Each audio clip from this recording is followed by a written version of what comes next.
Hi കൂട്ടുകാർ, അസ്സലാമു അലൈക്കും വറഹ്മത്തുള്ളാഹി തആല വബറകാതുഹു. 4ാം ക്ലാസ് ഇംഗ്ലീഷ് മീഡിയം സ്കൂൾ മദ്രസയിലെ അഹ്കാമു തജ്വീദ്, 4ാം ക്ലാസ്സിലെ അഹ്കാമു തജ്വീദിലെ അദ്ദർസു ഹാമിസ് അഷറ, 15ാമത്തെ പാഠം അലാമാത്തുൽ വഖഫ്. ഖുർആനിലെ വഖഫുകളെ കുറിച്ചിട്ടാണ് നമ്മൾ ഈ പാഠത്തിൽ മനസ്സിലാക്കുന്നത്.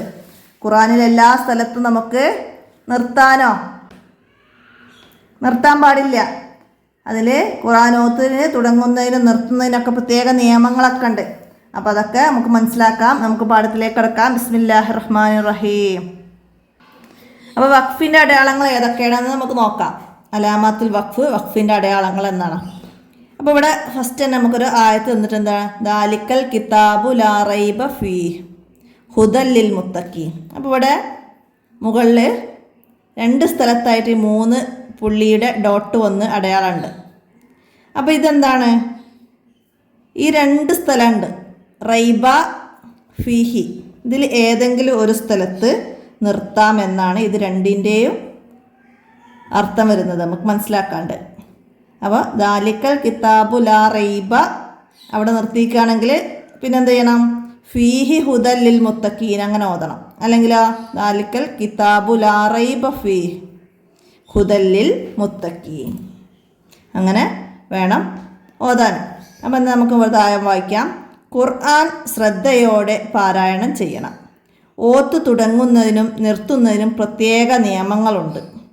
എല്ലാ ആയത്തിൻ്റെയും അവസാനം വഖഫ് ചെയ്യാവുന്നതാണ്. ആയത്ത് അവസാനിക്കുന്നിടത്ത് നമുക്ക് എന്ത് ചെയ്യാം, വഖഫ് ചെയ്യാവുന്നതാണ്. ആയത്തുകൾക്കിടയിൽ നിർത്തുന്നത് വഖഫിൻ്റെ ചിഹ്നങ്ങൾ ശ്രദ്ധിച്ചു കൊണ്ടായിരിക്കണം. മുസ്ഹഫുകളിൽ കണ്ടുവരുന്ന വഖഫിൻ്റെ ചിഹ്നങ്ങൾ നമുക്ക് പരിചയപ്പെടാം. മുസ്ഹഫിൽ സാധാരണയായിട്ട് കണ്ടുവരുന്ന വഖഫിൻ്റെ ചിഹ്നങ്ങൾ ആയത്ത് അവസാനിക്കുന്ന സ്ഥലത്ത് നമുക്ക് എന്താ വഖഫ് ചെയ്യാവുന്നതാണ്. എന്നാൽ ആയത്തുകൾക്കിടയിൽ നിർത്തണമെങ്കിൽ അത് വഖഫിൻ്റെ ചിഹ്നമൊക്കെ ശ്രദ്ധിച്ചിട്ട് വേണം നിർത്താൻ. അപ്പോൾ ഏതൊക്കെയാണ് നമ്മൾ മുസ്ഹഫിൽ സാധാരണയായിട്ട് കണ്ടുവരുന്ന ചിഹ്നങ്ങൾ? എല്ലാ ആയത്തും അവസാനിക്കുമ്പോൾ ഇങ്ങനെ ഒരു റൗണ്ട് കാണാം, അതിൻ്റെ ഉള്ളിൽ ആയത്തിൻ്റെ നമ്പറും നമുക്ക് കാണാം. അപ്പോൾ ഇതെന്താണ്, ആയത്ത് അവസാനിച്ചു എന്നതിനെ സൂചിപ്പിക്കുകയാണ്. ആയത്ത് അവസാനിപ്പിച്ചു. പിന്നെ അതുപോലെ മീം കാണാം. ചില ആയത്തുകളുടെ ഇടയിൽ മീം കാണാം. അത് നമ്മുടെ ഇക്ലാബിൻ്റെ ചിഹ്നമായ മീം നൂനിൻ്റെയും തൻവീനിൻ്റെയും സ്ഥാനത്ത് ഉണ്ടാവും. അതിന് ശേഷം ബാ വരികയാണെങ്കിൽ അവിടെ ഇക്ലാബാണ്. അല്ലാതെ വരുന്ന മീമാണ് ശ്രദ്ധിക്കേണ്ടത്. അല്ലാതെ വരുന്ന മീം എന്താണ്, നിർത്തൽ അത്യാവശ്യമാണ്. നിർത്തൽ അത്യാവശ്യമാണ് എന്നാണ് അവിടെ നമുക്ക് സൂചിപ്പിക്കുന്നത് മീം. അപ്പോൾ അത് മനസ്സിലാക്കാം. മീം കാണുന്നിടത്ത് നമുക്ക് നിർത്തൽ അത്യാവശ്യം ആണ്. അപ്പോൾ അവിടെ നമുക്ക് നിർത്താവുന്നതാണ്. കില, കാഫും ലാമും കൂടി ചേർന്നിട്ട് കില. അപ്പോൾ അവിടെ നിർത്തൽ ഏറ്റവും നല്ലതാണ്.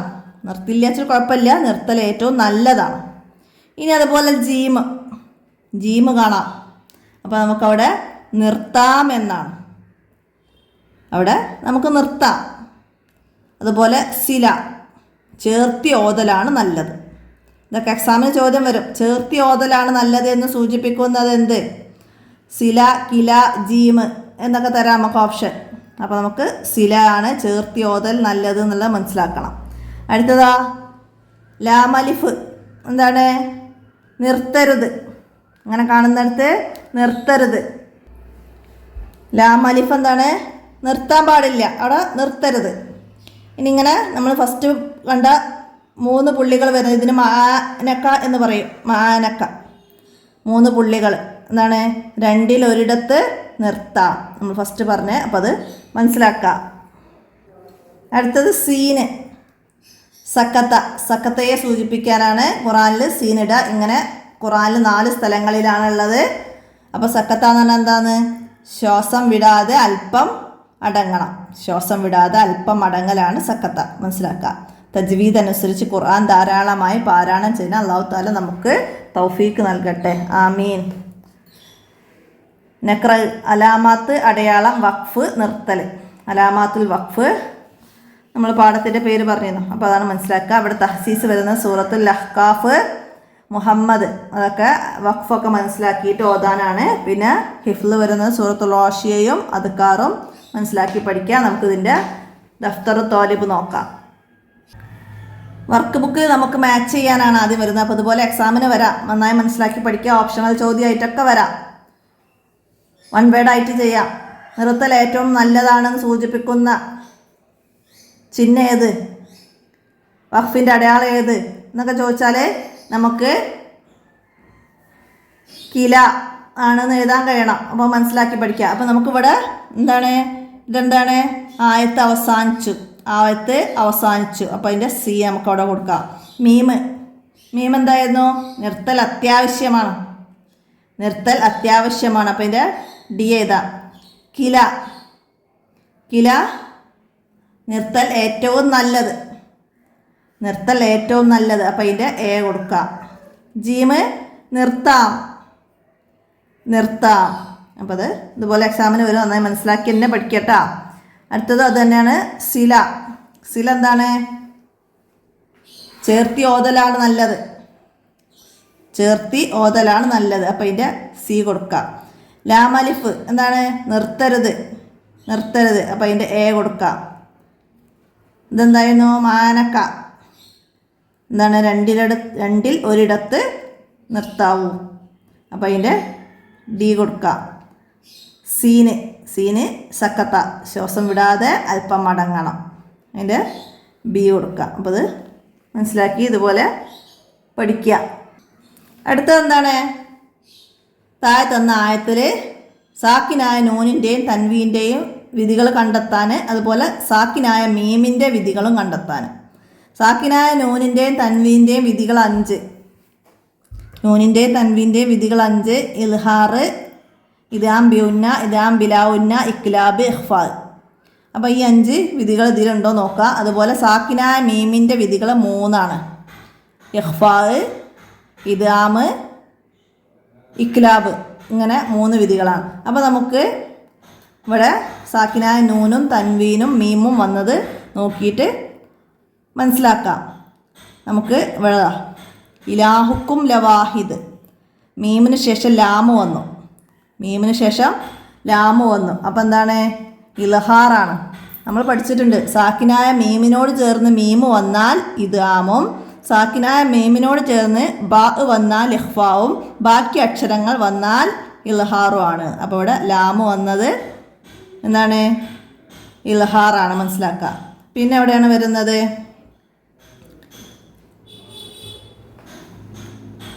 ബിസീനത്തിനിൽ കവാക്കിബ്. പിന്നെ ഇവിടെ ദുന്യ സാക്കിനായ നൂന് ശേഷം യാ വന്നു. എന്താണ്, ഒരേ പദത്തിൽ വന്നാൽ ഇൽഹാർ മുത്തലക്ക്, നൂന് ശേഷം യാ വന്നാൽ ഇദാമും ബിഉന്നയാണ്. പക്ഷേ ഒരേ പദത്തിൽ വന്നത് കാരണം നമുക്കവിടെ ഇൽഹാർ മുത്തലക്കാണ്, മനസ്സിലാക്കുക. പിന്നെന്താണ് വരുന്നത്, മിൻകുല്ലി, നൂന് ശേഷം കാഫ്, ഇഖ്ഫാ. തൻവീന് ശേഷം മീമ്, ഇദാമും ബിഉന്നയാണ്. പിന്നെ ഇവിടെ തന്നെ മിൻകുല്ലി ഇഖ്ഫാ. പിന്നെ സുഹ്റം വലഹും, തൻവീന് ശേഷം വാവ്, ഇദാമും ബിഉന്ന, തൻവീന് ശേഷം വാവ്, ഇദാമും ബിഉന്ന. മീമിന് ശേഷം ഐന്, ഇൽഹാർ. സാക്കിനായ മീമിന് ശേഷം ഐന് വന്നു, ഇൽഹാർ. മൻ ഹഫിള, നൂനിന് ശേഷം ഹ, ഇൽഹാർ.